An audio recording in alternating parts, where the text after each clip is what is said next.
Paket sembako senilai Rp149.500 di Jakarta bentuk pengingkaran janji? Tulis oleh video.sp di seaworld.com. Hari-hari ini kita pasti mengerti kabar yang lagi viral mengenai bantuan sosial yang diberikan oleh Pemprov DKI Jakarta untuk warga plat B yang membutuhkan, khususnya yang terdampak COVID-19. Paket sembako yang mendarat ke rumah-rumah warga di bawah kekuasaan Gubernur pilihan JKT 58 ini ternyata hanya senilai Rp149.500.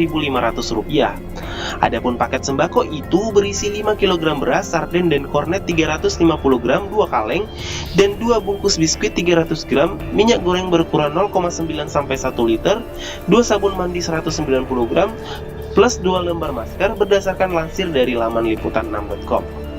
Menariknya, isi paket sembako ini seolah mengingkari janji yang pernah disampaikan oleh Gubernur DKI Jakarta yang sempat berkata bahwa per keluarga akan mendapatkan bantuan senilai Rp1 juta. Ini kalau kita merujuk pada percakapan Wan Anies dengan Wakil Presiden Ma'ruf Amin beberapa waktu lalu yang kira-kira begini. Tim DKI dan Kemensos sepakati memberikan dukungan di angka Rp1 juta per keluarga untuk digunakan bersama-sama, kata Anies waktu itu seperti dilansir laman Tirto. Serunya, kalau kita baca-baca berita serupa, ada cukup banyak yang komplain dengan jatah sembako yang dianggap cuma senilai tak sampai Rp150.000. Kenapa sih kok nggak digenapin aja senilai Rp150.000? Nanggung amat, kurang Rp500 saja. Mungkin ada yang nanya gitu. Saya kasih tahu ya, perkara angka ganjil begini sudah biasa untuk masyarakat DKI Jakarta. Ini cuma 500 perak aja diributkan. Masa sudah pada lupa dengan angka-angka yang jauh lebih fantastis, misalnya saja dalam perkara Lem Aibon, monumen bambu berpelukan, monumen batu bertumpuk. Saya yakin masih pada ingat, jadi nggak usah terlalu mempermasalahkan. Oke Bang, kenapa kita tidak mencoba berpikir positif saja? Karena memang bantuan paket sembako ini kan ceritanya untuk seminggu. Nanti minggu depan akan turun lagi paket senilai Rp150.000 kurang 500 perak lagi. Terus minggu depannya turun lagi dan lagi. Kan kalau dijumlah misalnya 4 kali seminggu baru ada Rp600.000. Itu pun kurang 2.000. Tanya Pak Ijo, jelas bukan nama sebenarnya. Mesti mau tanya 400.000 sisanya dari mana kan? Atau kalau ditarik lagi dari bantuan yang tidak genap 150.000 tadi, berarti kurang sekitar 850.000-an. Iya kan? Gampang, anggap saja yang senilai 400.000 atau 850.000 tadi masih on the way. Seberapa cepat sampainya tergantung mau dilewati mana.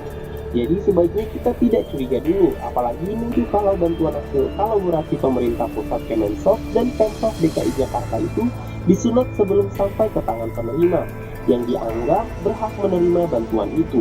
Kalau sampainya lama, mungkin kudu lewat daerah-daerah yang di lockdown. Kalau nanti sampai tapi dihitung dalam sebulan tetap di bawah 1 juta, bersyukur saja tong daripada nggak dapat sama sekali, ujar suara dari balik rumput yang bergoyang.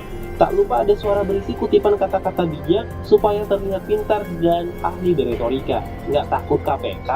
Katanya kalau korupsi dana bencana bisa dihukum mati. Tanya Pak Imin, teman Pak Ijo juga bukan nama sebenarnya. Sepertinya di negeri ini masih butuh perjuangan panjang untuk membawa penggemplangan dana sosial, dana bencana, atau dana-dana semacam ini sampai ke vonis hukum mati. Terlalu banyak orang yang ingin ikut campur urusan hukum di negeri ini, terlebih sampai vonis hukuman mati. Namun, kita masih terus berharap ada 1-2 contoh hukuman tegas, biar menjadi peringatan yang lain agar tidak mengikuti jejak para koruptor biadab itu. Terus kabarnya akan diberi daging lah, kok yang sampai malah sarden kaleng kecil lagi, dimasak untuk sehari aja ludes, tanya suara emak-emak dari seberang kali. Ya maksudnya kan makannya pakai strategi, mulai dari sarapan pakai kuah aja ditambah nasi, terus siangnya pakai bagian ekor sardennya dan kuah sedikit, terus malamnya makan bagian dalam lainnya. Pastikan sekalian cukup untuk 3 hari, pintar-pintar emak kau lah. Nanti hari terakhir barulah makan pakai biskuit, sambil menunggu bantuan paket sembako datang lagi, plus jangan lupa berharap semoga isi sembako dan nilai rupiahnya meningkat ya.